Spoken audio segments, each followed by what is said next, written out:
All right, guys, there we got determinants and Cramer's rule. Determinants and a matrix scale, and Cramer's rule, another way to solve systems of equations.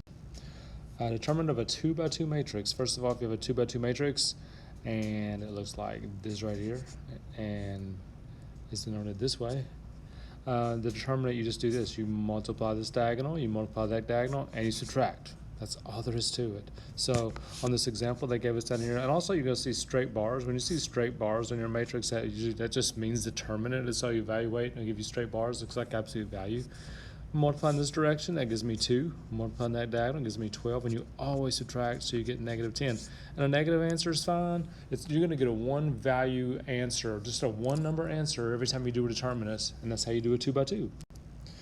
All right, a 3 by 3, a little bit different story. There's two ways to do these, and for most people I do this with, they like one way better, so that's what I'm going to show you in the video, and that's called using diagonals. And what you do is you take the first column and you recopy it out here. And you take the second column and you recopy it out here. And then what I'm going to do is I'm going to do pretty much what I did with the 2 by 2s, and I'm going to go one diagonal at a time. So I'm going to go this diagonal right here and multiply, and that'd be 240. I'm going to do this diagonal right here because there's a 0 in it. It's 0, and I'm going to add that. And I'm going to go this diagonal right here, which would be 6 times 4 times negative 3, which would be negative 72, and I'm going to add that. So that's the first 3. Then you just go the other way. You go diagonal this way, which is going to be 0. And when you go in this direction, you're going to subtract your numbers.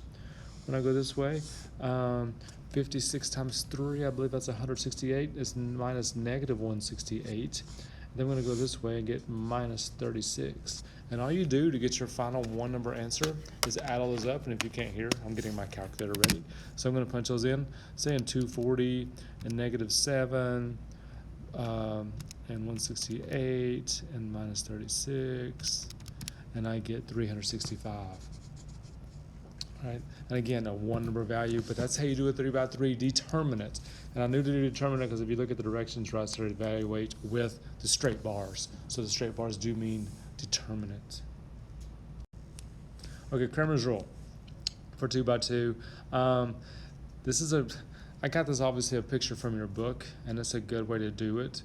And they're basically teaching you what different determinants are. I'm going to give you the best gesture in the world for doing Cramer's rule tomorrow for 2 by 2. I'm just going to show you one here on the next slide. But if you do want some notes on it, I guess this is as good as any. But I think once you see the gesture, once you get going with it, you're not going to need this anymore. But there it is if you want it, and that's exactly how you do Cramer's rule based on how your book teaches you. All right. Here's how I'm going to roll with you tomorrow and how I think you'll like better. So here's the deal. What I'm going to do is I'm going to say x equals, and the bottom of your fraction, so it's going to be a fraction, 2 determinants. That's why we did determinants. You can have a determinant in your numerator and determinant in your denominator. Your denominator is going to be your coefficient, your x, coefficient y, coefficient x, coefficient y. So your denominator is always xy, xy. In the numerator, here's the different thing about the numerator. Even though we're looking for x, we're not going to use the x coefficients. We're going to use these two numbers in their place. So I'm going to put the 7 and the negative 3 first. The y's are okay. I'm going to bring those straight over. So all I did on my denominator, I did xy, xy. In my denominator, I did not use the x. I used these two numbers over here instead. So do your determinants. Negative 14 minus negative 15 on the top. On my denominator, negative 4 minus 25 on my denominator. On the top I get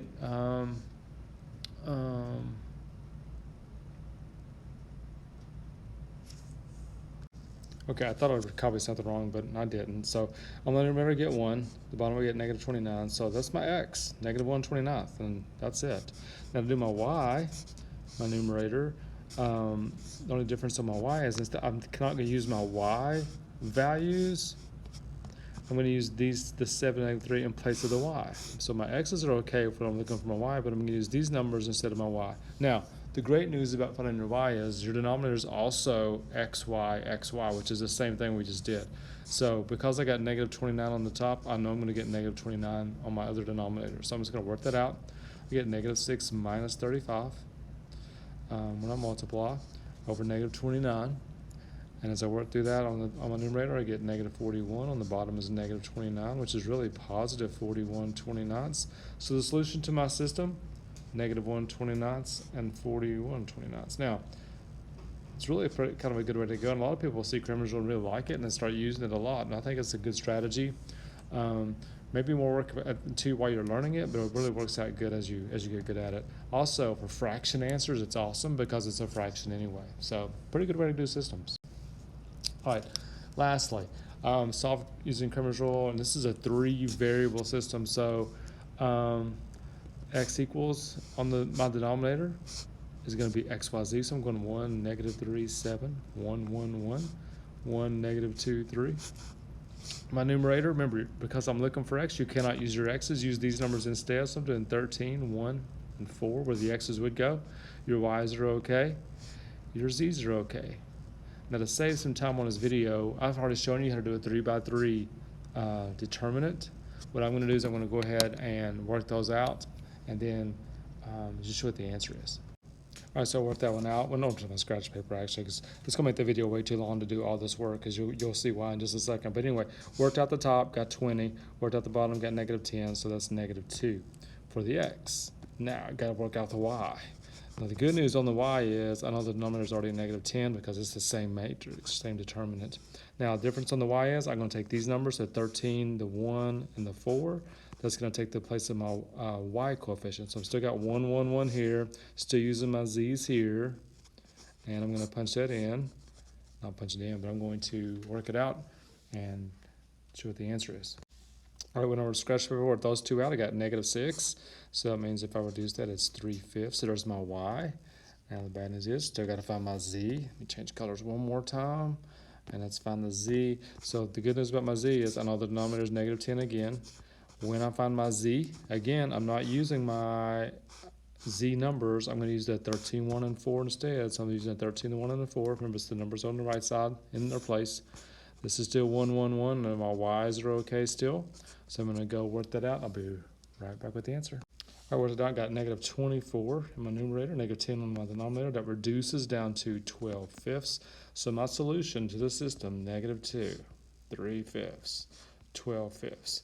Not as bad as it looks. It is quite a bit of work, but it's still better than doing these things by hand the other way, doing elimination. So hopefully it makes a little bit of sense. We'll definitely work on this tomorrow. I know this may still look like what's going on, but we'll fix it. Got a great gesture for you. You'll get it good. No worries. See you tomorrow.